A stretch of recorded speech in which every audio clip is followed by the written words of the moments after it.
नमस्कार सभी किसान भाइयों एवं बहनों को। मैं डॉक्टर रीमा कृषि विज्ञान केंद्र 2 कटिया सीतापुर में कार्यरत हूँ। जैसा कि आप सभी लोग जानते हैं कि जो हमारा कृषि विज्ञान केंद्र 2 कटिया सीतापुर है, यहाँ पर हम किसान भाइयों एवं बहनों को नई टेक्नोलॉजी से रिलेटेड जो भी एक तरह से जो नई डेवलप टेक्नोलॉजीज़ हैं उनको हम किसानों तक पहुँचाते हैं, जो कि विभिन्न ट्रेनिंग्स के माध्यम से, बहुत सारी एक्सटेंशन एक्टिविटीज़ के माध्यम से और तरह तरह के प्रोग्राम्स के थ्रू हम उनको अवगत कराते हैं कि कैसे वो अपनी खेती को और अच्छे से आगे बढ़ा के साइंटिफिकली करें और अदर एंटरप्रेन्योरल एक्टिविटीज़ जो दूसरे उद्यम हैं वो खेती बाड़ी से जुड़े हों या फिर आपका जो एक तरह से वेस्ट टू वेल्थ को कन्वर्ट करना हो, तो वो सारी चीज़ें हम उनको बताते हैं और उन्हीं के माध्यम से जो हमारी स्वयं सहायता समूह की महिलाएं हैं वो सब बना करके एक ग्रुप में सारा का सारा अपना जो प्रोड्यूस है वो एक तरह से बेचने का काम करती हैं, जिससे उनको एक आय का साधन भी उनका बढ़ जाता है और दूसरी चीज़ जो उनका खाली समय होता है वो भी उसको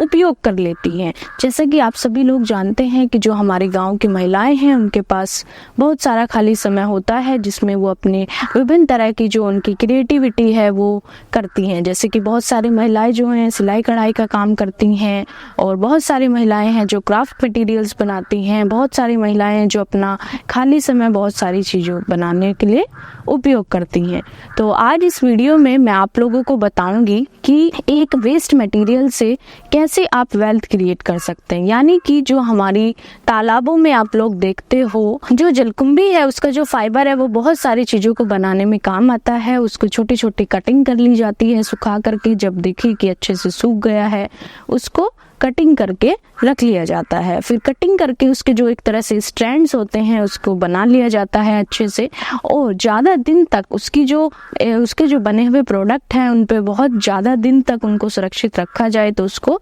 अच्छे से पेंट करके भी रख लिया जाता है। फिर उसके प्रोडक्ट बनाए जाते हैं। तो बहुत सारे हैंडक्राफ्ट मटेरियल है जो जलकुंभी से बनाए जाते हैं। हम अभी दिखाएंगे भी आपको कि क्या क्या जलकुंभी से आइटम बनाए जाते हैं। तो सबसे जो मेन इम्पोर्टेंट चीज़ इसमें ध्यान देने वाली बात यही होती है कि जो हम जलकुंभी तालाब से लेकर के आ रहे हैं उसको अच्छे से पहले धोया जाए, सारा का सारा जो गंदगी है उसको हटाया जाए। दूसरी चीज़ उसको एक प्रॉपर सनलाइट में सुखाया जाए ताकि जो भी उसमें माइक्रोब्स हैं, जो भी उसमें गंदगी है वो सारी धूप लगा करके चली जाए, जिससे कि वो एक तरह से सेफ रहे। बहुत सारे हैंडक्राफ्ट मटेरियल्स हैं जलकुंभी के जो बनाए जाते हैं, जैसे कि घड़ी, टोपी और आपकी जो गमले हैं और आपका जो टेबल लैंप है, आपका जो एक तरह से बहुत ही डेकोरेटिव आइटम्स जो हम रखने के लिए बनाए जाते हैं, पेन स्टैंड है। तो ये सारे एक तरह से इन्वायरमेंट और इको फ्रेंडली होते हैं। इसमें हम बहुत सारे लोग प्लास्टिक की ये सब चीज़ें यूज़ करते हैं, तो प्लास्टिक को रिप्लेस करने का एक ये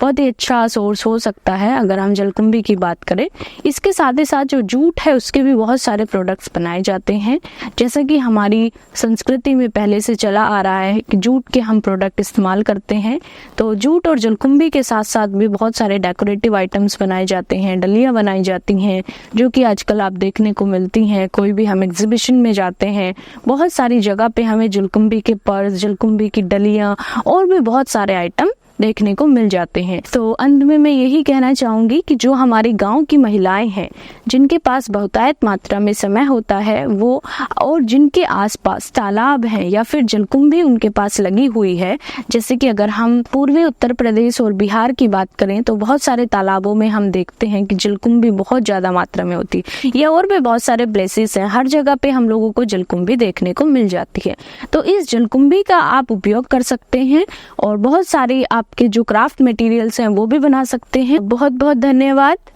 सभी किसान भाइयों एवं बहनों का। और अगर आपको डिटेल में जलकुंभी के उत्पाद की या जलकुंभी के बारे में कोई भी जानकारी चाहिए तो आप कृषि विज्ञान केंद्र 2 कटिया सीतापुर पर संपर्क कर सकते हैं। धन्यवाद।